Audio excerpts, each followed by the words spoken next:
Well, today we're using a really old rig. This rig is about 55 years old and it doesn't have the greatest signal in the world. In fact, it doesn't even have a very good signal. It's a Heathkit DX40 right here. The rig is about 55 years old, runs about 50 watts output, but in those days they measured it by input, which was about 75 watts input. And the receiver is a Hallicrafters S76 receiver. And that receiver actually seems to be pretty hot. It compares fairly favorably with my flex receiver. One thing you're going to notice when I make this contact is that the signal isn't particularly stable and you don't have a very good sound to the signal. You have to adjust the AGC and bring back the sensitivity. It gets to be fairly complex. You had to tune in the old days because people weren't right on your frequency. So this is going to be a little bit of an event, and I know the capacitors in my DX40 are not the greatest, and so I have been getting reports of a hum, and the Heathkit VFO also tends to chirp a little bit. You know, bok, bok, bok, bok, bok, bok, bok, bok, bok. Well, that's what it tends to sound like. But guess what? With the bok, bok, bok, bok, bok, and a little bit of hum, people tend to come back to you, because every ham tries to help another ham, and they're all trying to say, well, your signal has a problem with it. I don't know if some of it is helping and some of it is bragging that their signal's so good but yours sucks. So we'll see which it is. So we'll take a look and see what kind of contact we can make. We first have to tune up our DX40 though, and I'm going to show you how to do that.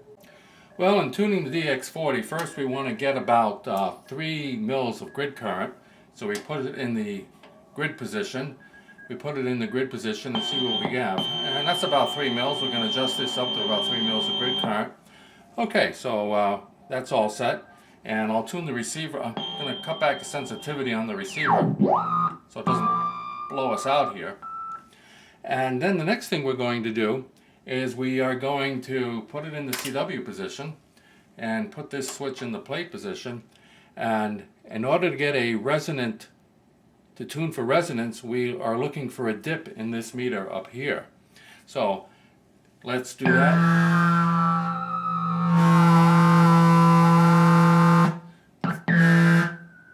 Okay, we have a dip, and then we increase our antenna tuning to do a match, and then we dip again. This is a little bit of a balance and back and forth, and there we are, there we go. And now we're tuned up and all ready to go on the air and make a contact.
I should show you how the Hallicrafters S76 receiver works.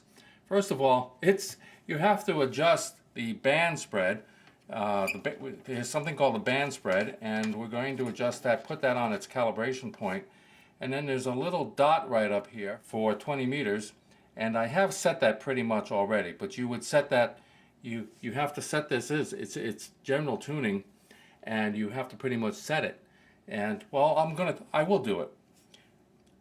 When you're setting the band spread, you can move the general tuning all the way around, and I'll put it in the pretty much the right vicinity. Then I'm going to turn the sensitivity up, and I'm going to tune down. I'm going to look for the PSK signals, because I know they're about 14,170. Oh, there's RIDI. So I'm not too far off there. And I'm a little I'm at 14,060 on this meter, and PSK is at 14,007. So I'm going to just tune this up just a hair. There we go. There are the so we have the general tuning set, and the band spread is now set, and there happens to be PSK.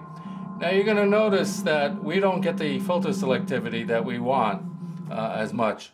I'm going to tune down in the CW section. Oh, there's one CW station. He sounds pretty clear. Now you have over here a selectivity control, and as you can see, I hear two stations there at the same time. I'm going to turn that selectivity down to be pretty sharp, and it's still not particularly sharp. So I'm going to open that up a little bit.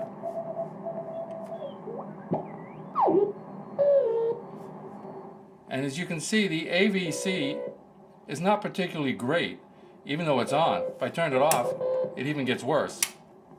But I love this S meter, huge S meter. And I'm constantly readjusting the sensitivity all the time, and the volume. Now there's two stations on there, and normally in a flex type rig you could separate them out. And I actually did it okay here with this.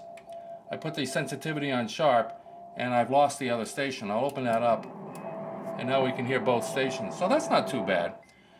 Now the real fun is trying to tune for sideband, because this receiver does not have what's known as a product detector. And a product detector, you'll see what happens when we try and receive a sideband signal. Well, first you got to find the right sideband when you're trying to find a sideband signal. It sounds like the BFO isn't on, but it is. You just have to match up the carrier insertion with the amount of sideband in order to be able to decode him. If I put too much sensitivity in there, you're going to hear he's not going to sound very good. If I put too much sensitivity in there, we can't understand him.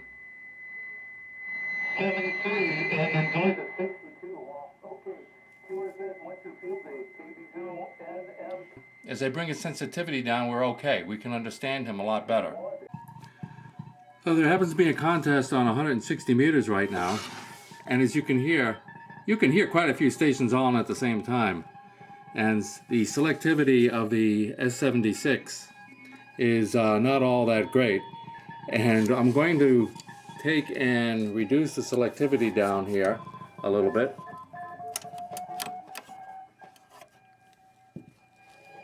Okay, that's as sharp as it gets. One of the things that the S76 can do fairly well is receive AM. And let's listen to a little bit of an AM contact on 75 meters. I think probably the proper description would be software defined. I love that S meter. Something even to screw around with, or is that Steve Q1OIK? AB2EZ, it's WA1IWQ. Go ahead. So we see that the DX40 and the S76 in many ways do not compare too well with the Flex. The Flex is frequency stable. It has very good selectivity. Sensitivity, however, is not that much different between the two. In fact, I did a couple of examples between going back and forth between the two, and S meter readings were almost identically the same on AM signals. However, there is one big difference. This rig is 55 years old, and it's still functional. Not great, but still functional. Can you possibly see that this Flex 5000A will be usable in any manner, shape, or form in even 20 years? So, the old style technology does have its pluses.